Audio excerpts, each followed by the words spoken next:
So Chris comes to us from the Wood County Alcohol, Drug, and Mental Health Services Board, and we're hoping you can give us a little bit of information about how things are going from your guys' perspective for the whole mental health system of care, and just any of the changes that you're seeing, the good work that you're seeing coming out of some of the provider agencies and things of that nature.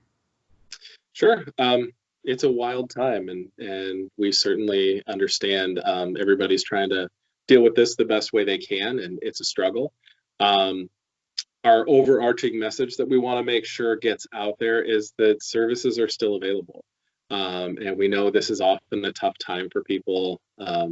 We made it through winter, and we expect things to get better and to be out and see people. And now we're isolated. Excuse me, we're isolating, and that's really not where we want to be right now. So we know symptoms can be up, but we want to make sure that people know services are still there. You know, all of our agencies are still operating, and we're doing the best we can to support them in this time. One of the things that is really coming out of this is the prevalence or the emergence of teleservices. So being able to get services, whether that's, you know, via telephone or a video chat like the one we're on right now. We've done the best we can to make sure that agencies have the software and the hardware that they need, so they can get people into services. They can get them all the things that they need right now, especially being, you know, these extra stressors and this adjustment that we've had to make in a really short period of time. And we want people to know it's okay to be stressed, and it's okay to be a little worried right now, and we have services out there to help you if those become a little bit too much. So I know that we've talked to a few other provider agencies about their telehealth services and things. Are you hearing that folks are enjoying that, are a little hesitant to participate in telehealth? Because we're hearing kind of some people really enjoy it, some people, it's less to be desired. And I think, you know, that's always going to be true, and it's true on both sides. Not only the people that are attending services, but the ones that are providing it. You know, if we've been in the field for a long time, we're really used to seeing people and being able to read their reactions and look at their, you know, their whole body, and be able to see kind of how they're responding to things. And when you only have, you know, this little area right here that you can see, it's a whole lot harder to be a clinician right now and to make sure that you've got a good read on your client. You've got a good read on the person that you're talking to.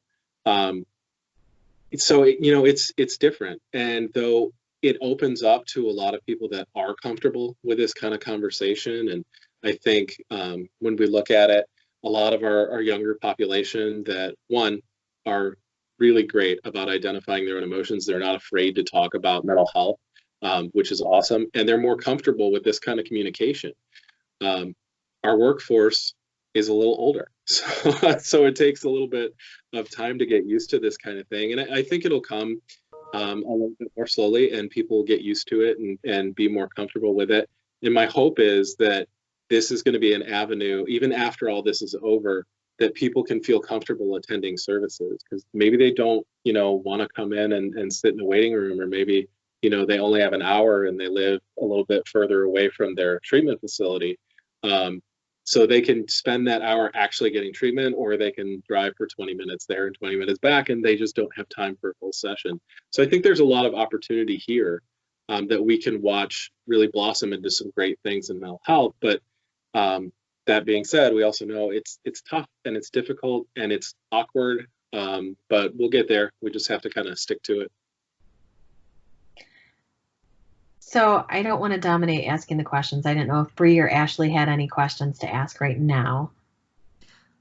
Yeah, I mean, I think you answered one thing I've been curious of with all of our providers is the long-term in regards to having telehealth be an ongoing method for services. It seems like it is. I don't know how, I'm curious of this. I'm not sure how excited the YouTube viewers are, but I know one of the barriers previously to telehealth was the reimbursement and working in that way. So I know there's been a lot of changes quickly to allow for telehealth, but I don't know if there's any insight into long-term in regards to that type of capability that we will be able to easily bill and that will continue beyond this period of time. Sure. So I won't get too far into the weeds because I think a lot of viewers just don't care. But the major changes were, one, allowing a teleconference for the first session, so that assessment, so we can say, hey, this is what's going on. And that one, I don't know if it'll stick long term, but if somebody has to come in one time and then can do interactive video conferencing after that, that's always been allowed in Ohio law. So we were able to do that with therapy and things like that.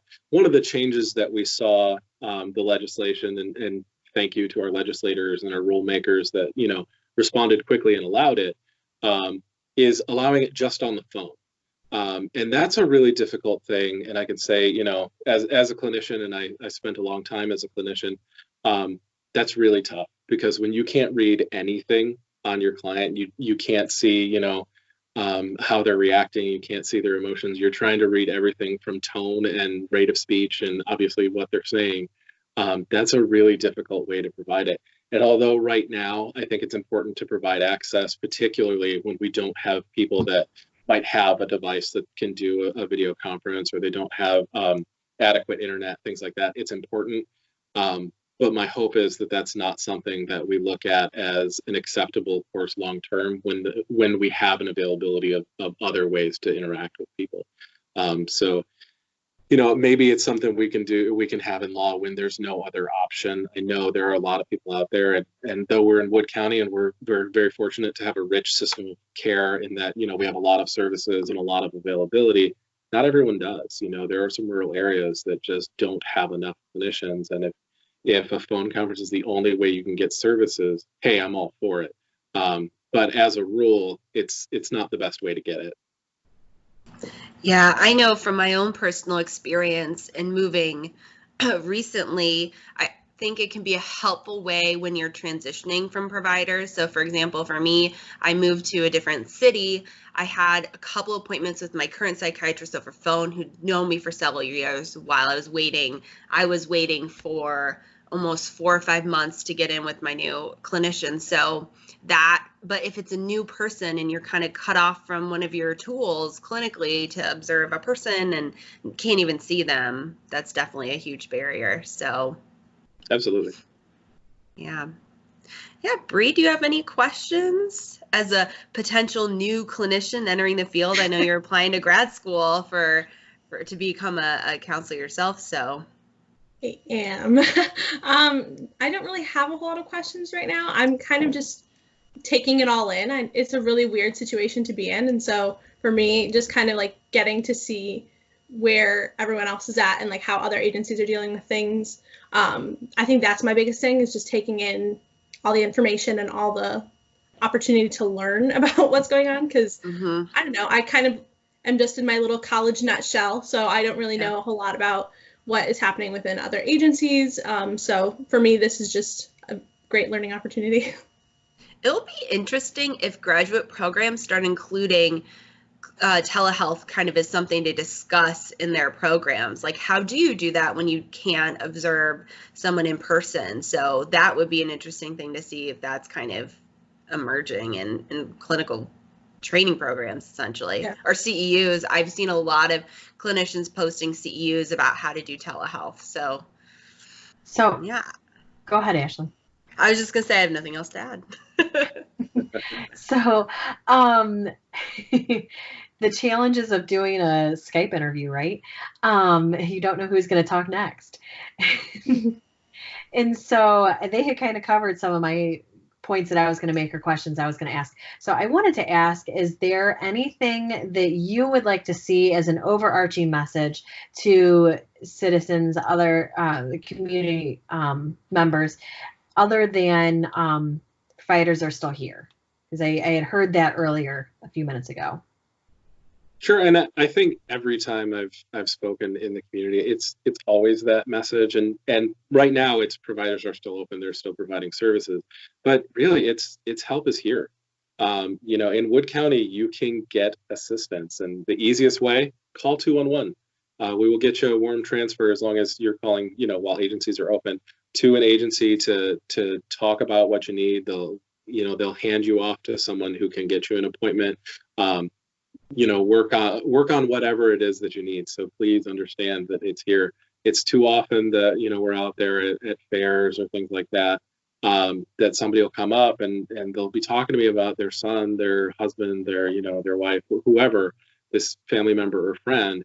They said, well, I just, you know, I didn't know where to turn, or I didn't know that we could get services. No, help is here. You know, we have people ready and waiting to help you guys through whatever it is that you need. And understand that, you know, ability to pay is never a barrier to service in Wood County. You know, the voters in the community have shown such support for the people around them, for the wellness of their neighbors, and, you know, the other residents of this county, that the ADAMHS Board is here, and we have sliding fee scales with all of our contract agencies. That's our Renewed Mind, Children's Resource Center, Unison, and Harbor. You know, you can go to any one of those and be on the sliding fee scale, and even if you know your income's high or higher, but you still can't afford those services, they have hardship forms. They have ways to work with the board so we can get you the services that you need.